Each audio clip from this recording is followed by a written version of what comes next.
नमस्कार साथियों, welcome to basic educator में आप सभी का स्वागत है। और आज इस मॉक टेस्ट 3 में हम पीजीटी हिस्ट्री 1 अगस्त सेकंड शिफ्ट का पेपर करेंगे। और लेटेस्ट पेपर है ये आपका 1 अगस्त में हुआ है। और क्वेश्चंस किस प्रकार से रिपीट हो रहे हैं, आपको पिछले 2 मॉक टेस्ट अगर आपने देखे हैं तो उसमें आपको आइडिया लग गया होगा कि क्वेश्चन काफ़ी रिपीट हो रहे हैं, पैटर्न जो है वो सेम ही चल रहा है। तो अगर आपको बहुत अच्छा स्कोर करना है तो ये तो सिर्फ मैथ है, आपको अन्य जो हिंदी, इंग्लिश और आपका जनरल अवेयरनेस रीजनिंग है उनको भी करना होगा। और मैं आपको कहता हूँ कि अगर आपने 30-40 पेपर भी कर डाले तो आपका 80 तक का स्कोर कहीं नहीं गया है, अगर आपका जनरल अवेयरनेस वाला पोर्शन थोड़ा सा ठीक हो जाता है तो।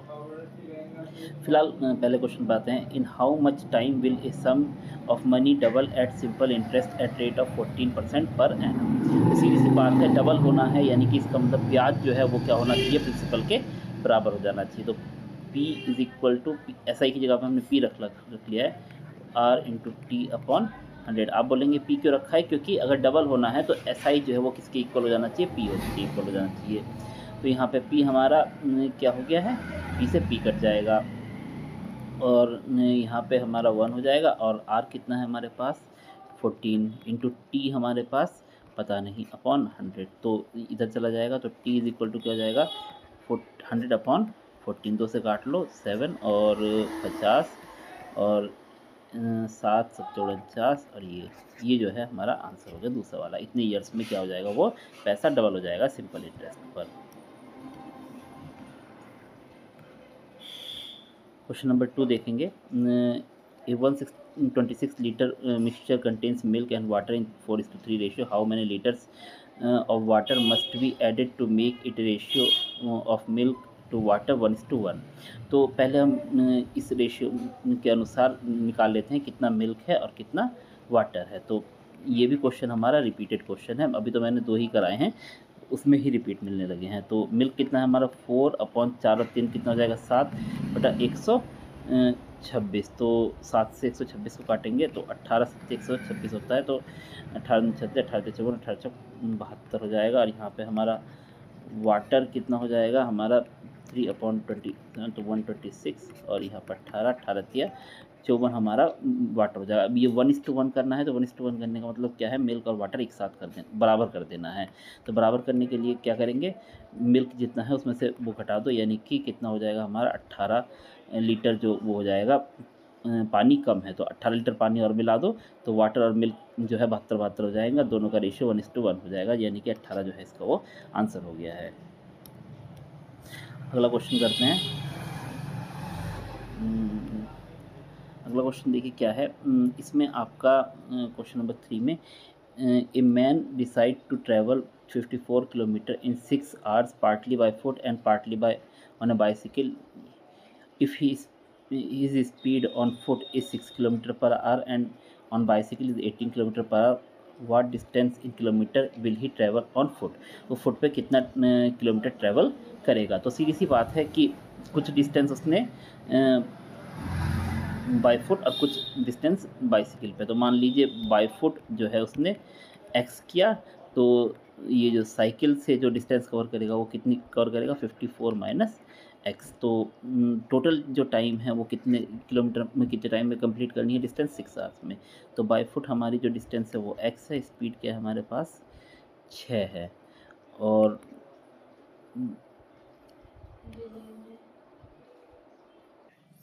और साइकिल से डिस्टेंस कवर करने में उसको कितना टाइम लगेगा 54 माइनस एक्स अपॉन साइकिल वाली स्पीड कितनी है हमारे पास 18 और इज इक्वल टू कितना हो जाएगा हमारे यहाँ पे टोटल टाइम कितना ले रहा है 6।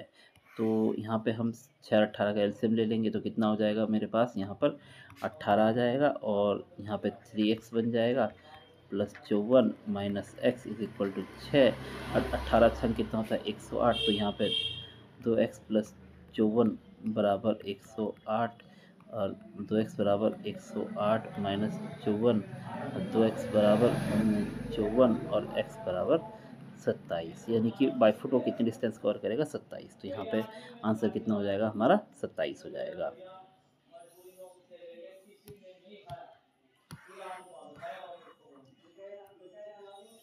अगला क्वेश्चन देखेंगे। Find the compound interest on 8,000 after 3 years if the rate of interest is 5% per annum for first year, 6% for the second year and 8% for the third year. तो इसका जो फॉर्मूला होता है मैं आपको बता देता हूँ, P 1+R1/100, 1+R2/100, 1+R3/100। तो अगर अलग अलग इंटरेस्ट रेट दिए हुए हैं, रेट दिए हुए हैं, तो R1, R2, R3 इस तरीके से कर लेते हैं। तो जो हमारा प्रिंसिपल है वो 8,000 है। 1+R1 कितना है हमारे पास, 5/100, यहाँ पे 1+6/100 और यहाँ पे 1+8/100। तो ये है, और यहाँ पे इसको हम क्या करेंगे, सॉल्व करेंगे। तो सॉल्व करने के लिए थोड़ा सा देखिए कॉम्प्लिकेटेड हो जाएगा। ये तो फैक्ट है हमारा।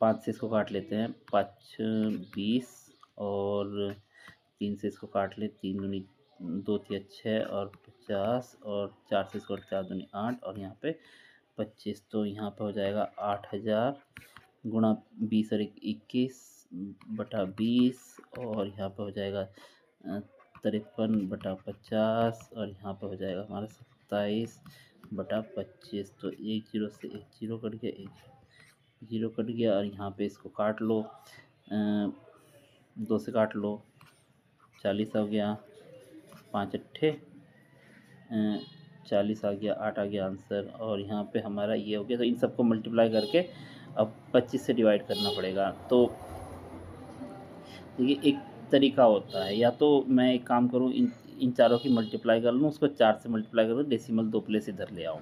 एक तरीका तो ये है।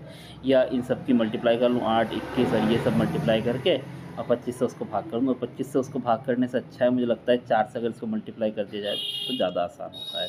कुल मिला के इसको मल्टीप्लाई कर लेना और 240,408.25 आ जाएगा और इसका आ जाएगा हमारा 9616.32। ये मैंने कैलकुलेटर में कर लिया। बाकी देखिए अगर इस तरीके के क्वेश्चन आपको लंबे लगते हैं तो आप छोड़ भी सकते हैं, 1-2 क्वेश्चन छोड़ने में कोई बुराई नहीं है। ये क्वेश्चन ऐसा है जो छोड़ा जा सकता है। तो यहाँ पे आपका ये हो गया। फिर उसके बाद CI पूछा है कंपाउंड इंटरेस्ट, तो 9616.32 और इसमें से क्या कर दो, 8,000 माइनस कर दो, 1616.32 हमारा आंसर आ गया। यानी कि पहला वाला आंसर हमारा यहाँ पर ठीक हो गया है। क्वेश्चन नंबर 5 देखते हैं। उस find the surface area of sphere whose diameter is equal to 100 centimetre. तो जिसका डायमीटर 100 सेंटीमीटर उसका हमें वो निकालना है। तो अगर D is equal to 100 centimetre है तो R कितना होगा हमारा, 50 सेंटीमीटर है ना। और सरफेस एरिया का जो फॉर्मूला होता है वो होता है 4πr²। तो यहाँ पे पाई की वैल्यू नहीं रखी गई है तो इसको नहीं रखेंगे। तो पाई इंटू आर हमारा 50 इंटू 50, तो 5 पंजे 25, 25 चौका 100, 100 तो ये हो गया, 2 जीरो ये हो गया, पाई इतना सेंटीमीटर स्क्वायर हमारा आंसर आ गया। तो ये वाला हमारा आंसर ठीक हो गया। क्वेश्चन नंबर 6 करेंगे। देखिए यहाँ पे रेशियो एंड प्रोपोर्शन का क्वेश्चन है। If A is to B proportional to B is to C और C is equal to 4A दिया है, B की वैल्यू दी है, C की वैल्यू हमें फाइंड करनी है। तो एक काम कर लेते हैं, हमें इस रेशियो एंड ये जो प्रोपोर्शन में दिया हुआ है तो इससे हमें पता चल जाता है B is square equal to क्या हो जाएगा, AC, यानी कि इन दोनों की मल्टीप्लाई के इक्वल है। अब B की वैल्यू कितनी दी है, 10, तो ये 10 का स्क्वायर हो गया। हमें C की वैल्यू फाइंड करनी है। तो यहाँ पे देखिए C is equal to 4A दिया हुआ है। क्या दिया हुआ है, C is equal to 4A। तो अगर हम A की वैल्यू निकालेंगे तो C/4 आ जाएगा। तो वही कर लेते हैं, एक ही जगह पे क्या रख लेंगे, C/4 इंटू C। तो यहाँ पे ये 100 हो जाएगा और 4 से मल्टीप्लाई हो जाएगी तो 400 इज इक्वल टू C²। तो C की वैल्यू जो आ जाएगी वो कितनी आ जाएगी हमारी, 20। तो 20 हमारा आंसर हो गया। क्वेश्चन नंबर 7 देखते हैं। The number of non square integers between this and this. तो ये बोला है कि इसके बीच में जो नॉन स्क्वायर इंटीजर्स हैं वो फाइंड करने हैं। तो पहली बात हमें इंटीजर फाइंड करने हैं या नॉन स्क्वायर। तो एक बात बताइए, ये दोनों क्या हैं, मतलब कंसेक्यूटिव नंबर्स हैं। तो ये है, इसके बाद ये है, तो इन दोनों के बीच में जो भी नंबर्स होंगे कोई सा भी स्क्वायर नहीं होगा। ऑब्वियस सी बात है ना भाई। कैसे हो जाएगा स्क्वायर, अगर वो किस नंबर का स्क्वायर अगर इन दोनों के बीच में होगा, तो भाई 273 का भी स्क्वायर दिया हुआ है और सॉरी 273 का स्क्वायर दिया है, 274 का भी स्क्वायर दिया हुआ है। तो इन दोनों के बीच में जो भी नंबर्स होंगे वो किसके स्क्वायर, डेसिमल वाले नंबरों के स्क्वायर बना के कोई फ़ायदा थोड़ा ना है। इंटीजर्स पूछा है तो स्क्वायर नंबर्स तो कुछ भी नहीं होगा, तो सारे जो नंबर्स होंगे वो नॉन स्क्वायर होंगे। पहली बात तो ये है इन दोनों के बीच में, क्योंकि ये कंसेक्यूटिव नंबर्स है तो इनके बीच के जो भी नंबर्स होंगे वो सारे नॉन स्क्वायर होंगे। दूसरी बात, इसको मैं एक ट्रिक से समझाता हूँ आपको। अगर दो नंबरों के बीच में पूछा है कि इस और इसके बीच में जो नंबर हैं वो कितने नंबर हो सकते हैं, तो अगर मैं आपसे पूछता हूँ 4 और 6 के बीच में कितने नंबर्स हैं, तो आप बोलेंगे सर 5 6 एक कितना नंबर है 5, इसके बीच में कितना है नंबर 5। तो इसका तरीका क्या है, 6 में से मैंने 4 को माइनस किया, 6 में से मैंने 4 को माइनस किया और फिर उसके बाद इसमें से 1 माइनस किया। तो ये इसका फॉर्मूला होता है, यानी कि दूसरे वाले नंबर से पहला वाला नंबर माइनस कर दो और उसमें से 1 माइनस कर दो, तो जो भी आंसर आएगा यहाँ पे देखिए 2 माइनस 1 यानी कि 1। तो सेम यहाँ पे भी जो कॉन्सेप्ट है वो ये रहेगा, इसमें से ये हम माइनस कर देंगे, इस वाले में से ये माइनस कर देंगे और उसमें से माइनस 1 कर देंगे। करते हैं, देखिए तो 274 का स्क्वायर माइनस 273 का स्क्वायर, इसके स्क्वायर में से क्या कर देना, -1 कर देना है। तो ए स्क्वायर माइनस बी स्क्वायर का फॉर्मूला सबको पता है, ए प्लस बी और ए माइनस बी। तो देखिए ए प्लस बी करेंगे, दोनों को जोड़ लेंगे तो 4 और 3 7 और 7 और 7 14 और 4 और 1 5। और ए माइनस बी करेंगे तो 1 से मल्टीप्लाई होगी तो कोई फ़र्क नहीं पड़ेगा, -1, तो यानी कि 546 जो है इसका आंसर हमारा आ जाएगा। आई होप आपको समझ में आ गया होगा।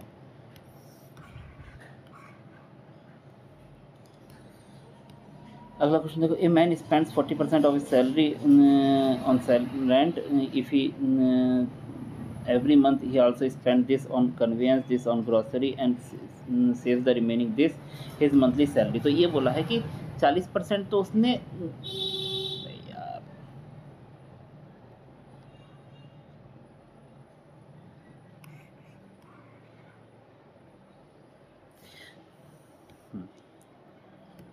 40% तो उसने मंथली सैलरी पे स्पेंड, मंथली रेंट पे स्पेंड किया। बाकी जो पैसा है वो ये है, तो बाकी पैसा कितना बचता है हमारा 60%। कितना बचता है हमारे पास 60%। तो एक काम करते हैं, इन सबको क्या कर लेते हैं, हम जोड़ लेते हैं।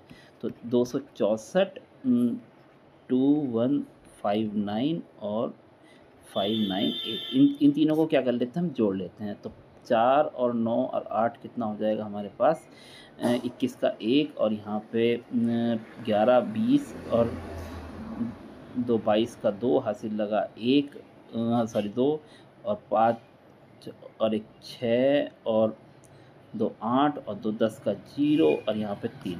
तो ये जो रुपए हैं ये कितने के बराबर हैं, 40% रेंट पे खर्च हुआ, तो ये 60% के बराबर हैं। तो 60% of x is equal to कितना है हमारा 3021। तो x इज इक्वल टू कितना हो जाएगा 3021 इंटू 100 अपॉन 60। तो 1 0 से 1 0 काट लो, 2 3 6 और 2 5 10 और 3 से इसको काटो, 3 ढाई 30 और 0 और 7 और 5 7 35 0 और 5 कम 5। तो ये हमारी टोटल सैलरी हो गई 5035, यानी कि तीसरा आंसर हमारा सही हो गया।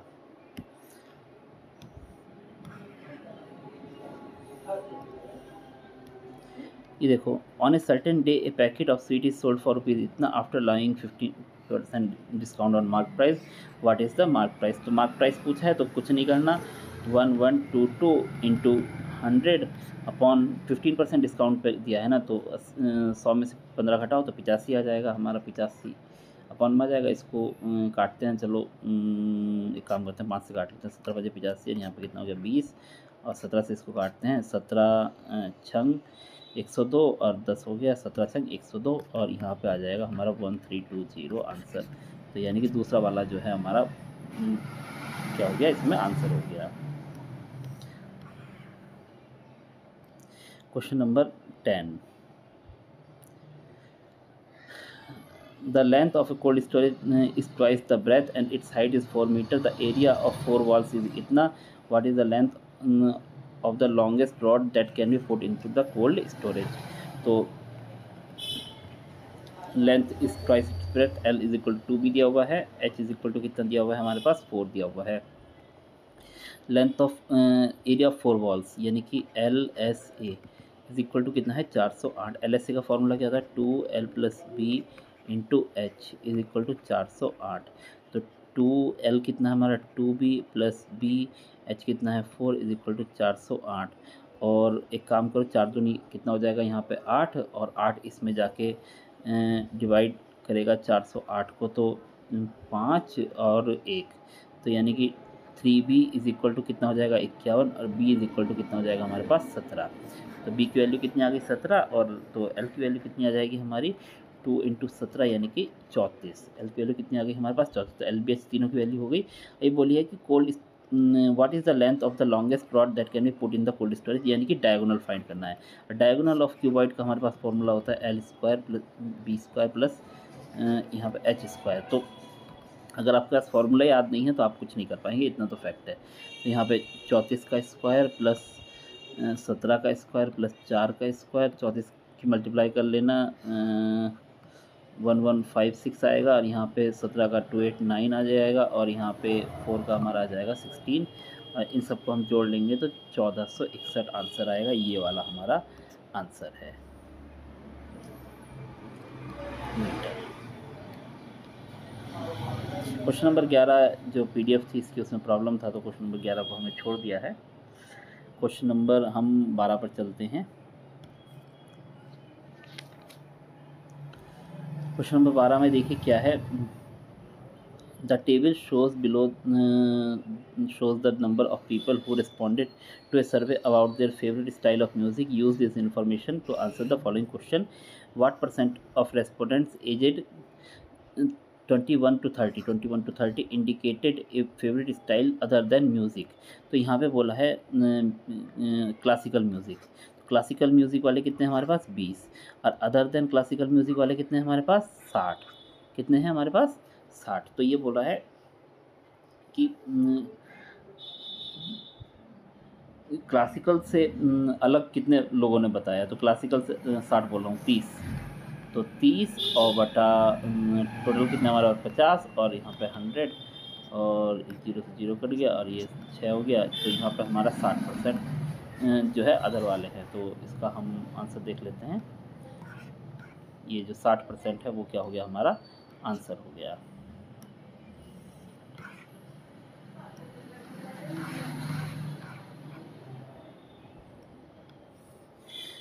Sanjeev bought an article for rupees 322, sold it for Sarita at 15%. At what with this amount, Sanjeev bought another article sold at gain of 78%. What is Sanjeev's overall gain percent? तो इस तरीके के मैंने पीछे भी 2 क्वेश्चन आए हैं, 2 mock test कराए हैं, दोनों में आए हैं, और मैंने आपको बार बार बताया ये जो वैल्यू दी हुई है इसका कोई इस्तेमाल नहीं है। हमें क्या करना है, वही x plus Y plus X Y upon 100 वाला जो फार्मूला है उसको लेके चलना है। तो जो गेन है वो प्लस के साथ, जो लॉस है वो माइनस के साथ। तो -15 प्लस 78 और प्लस माइनस -15 गुणा 78 बटा 100।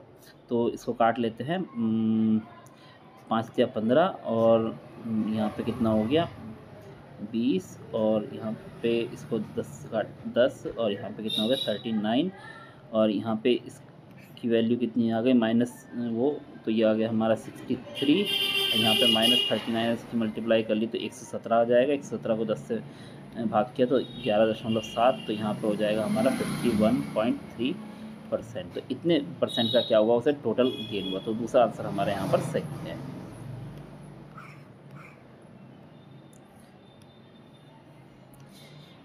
देखिए क्या हुआ 3% of A number, 3% of a number is what percentage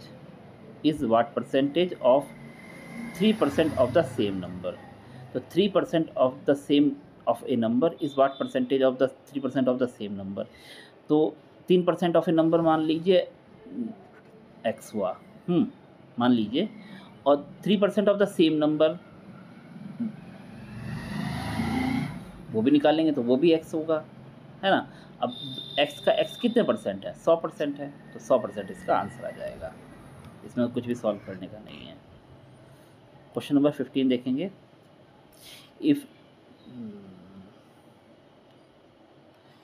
If an 8-digit number this is divided by 6, then minimum value of p is possible। p की मिनिमम वैल्यू क्या पॉसिबल है? तो 6 के लिए देखिए क्या डिविजिबिलिटी होती है, नंबर 2 से और 3 से, दोनों से डिविजिबल होना चाहिए। तो लास्ट में 2 से है, 0 ये 2 है, तो यानी कि 2 से डिविजिबल है। 3 की डिविजिबिलिटी क्या होती है हमारे पास, सम ऑफ डिजिट्स। तो सम ऑफ डिजिट्स अगर हमारा 3 से डिविजिबल है तो वो नंबर क्या होगा, 3 से डिविजिबल होगा। अब एक काम कर लेते हैं, इनको जोड़ लेते हैं। 7 + 0 + 8 + 1 + 4 + p + 0 + 2। तो 8 और 2 10, और यहाँ पे 10 और 7 17 18 22। तो कितना आ गया हमारे पास यहाँ पे, 22 + p। तो p में और क्या जोड़ दूँ कि ये जो है 3 से डिविजिबल बन जाए। तो 22 के बाद 23 नहीं होता, 24 होता है। तो 24 जो है 3 से डिविजिबल होता है, तो क्या जोड़ना पड़ेगा, +2। तो यहाँ पे p की वैल्यू क्या हो जाएगी हमारे पास, +2। तो यहाँ पे 2 इसका आंसर हो गया। क्वेश्चन नंबर 16 देखेंगे। If a man buys a car for rupees इतना एंड स्पेंड इतना on repairs, what should be the selling price if you want to earn 9% interest. तो एक काम कर लेते हैं, इनको जोड़ लेते हैं। कॉस्ट प्राइस आ जाएगी इसकी,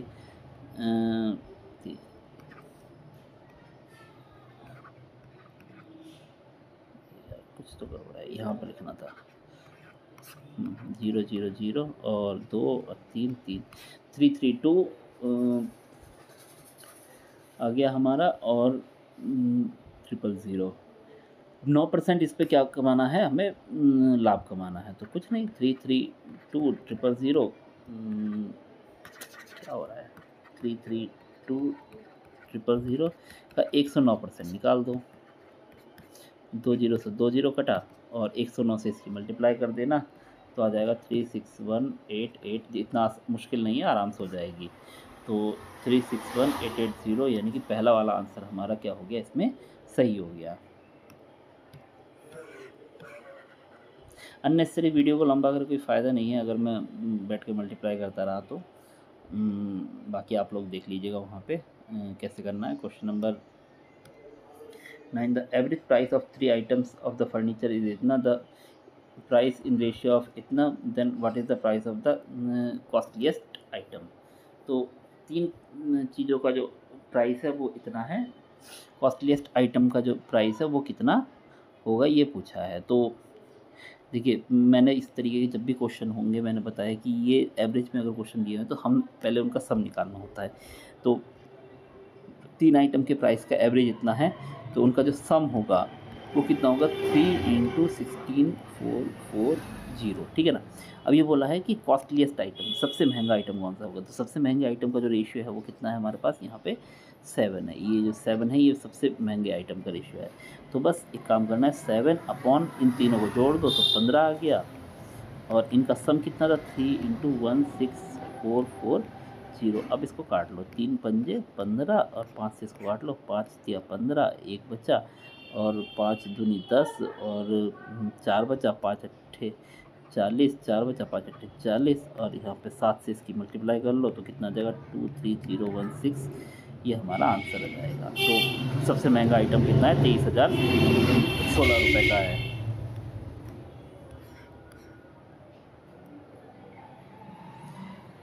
question number 18, 1/3 of a journey is covered at a speed of 92 the next 1/3 is 87 and remaining 1/3 at 4 km। what is the average speed of the entire journey, round your answer to the nearest integer। यानी कि round of करने को बोला गया है। तो मैं आपको बता देता हूँ, मान लीजिए ये जो जर्नी है 3 हिस्सों में कवर हुई है, 1/3 1/3, तो तीसरा भी क्या होगा, 1/3, है ना। तो मान लीजिए पहले 1 किया, दूसरा 1 किया, तीसरा 1 किया, तो टोटल हमारा जो एवरेज स्पीड का फॉर्मूला होता है वो होता है total distance upon total time. Total distance एक एक एक मान लो, अगर कवर तो टोटल डिस्टेंस हो जाएगा 3, और पहला एक को कवर करने में कितना लगा 92, दूसरे को एक को कवर करने में कितना लगा 87। ये टाइम आ रहा है, टाइम जो है distance upon speed.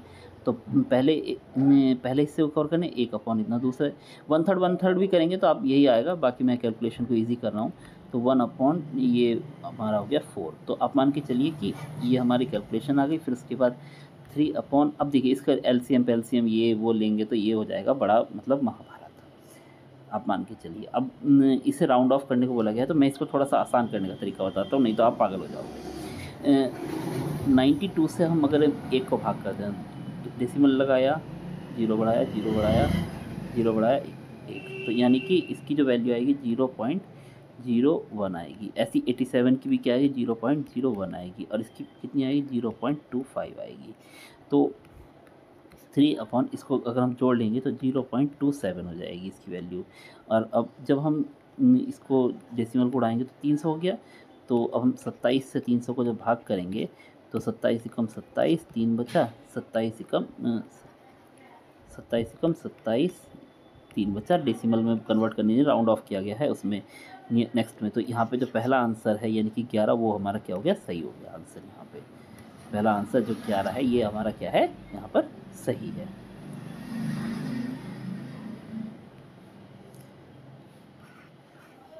Question number 19 देखते हैं।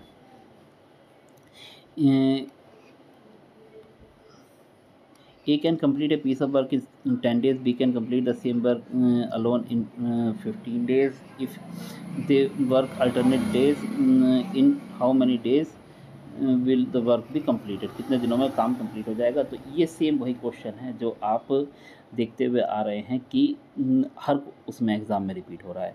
तो वे बारी बारी से काम करते हैं अल्टरनेट डेज़ में, ए ओड डेज़ में, बी इवेंट डेज़ में। यानी कि ए पहला तीसरा चौथा, पहला तीसरा पाँचवा सातवां ऐसे काम करता है, बी जो है दूसरा चौथा छठा इस तरीके से काम करता है।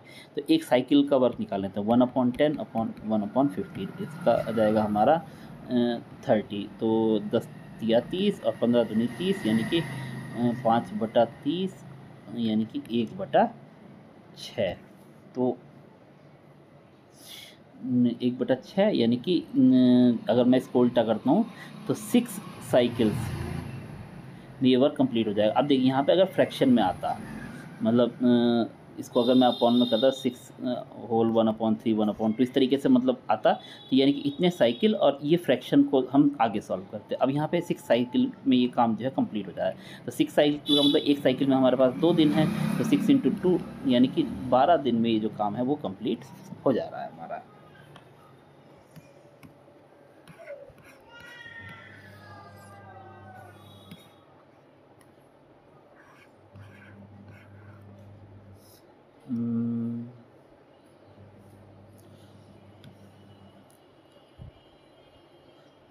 इफ़ ये वैल्यू ऑफ वाई, तो कुछ नहीं करना, इन दोनों के आपस में मल्टीप्लाई, इन दोनों के आपस में मल्टीप्लाई। तो Y square is equal to 12 × 75, और वाई इज इक्वल टू कितना हो जाएगा, √12 × 75। इनके फैक्टर कर लो, 12 के 2 × 2 × 3 और 75 के हो जाएगा हमारे 15 या 75, तो 3 × 5 और × 3, तो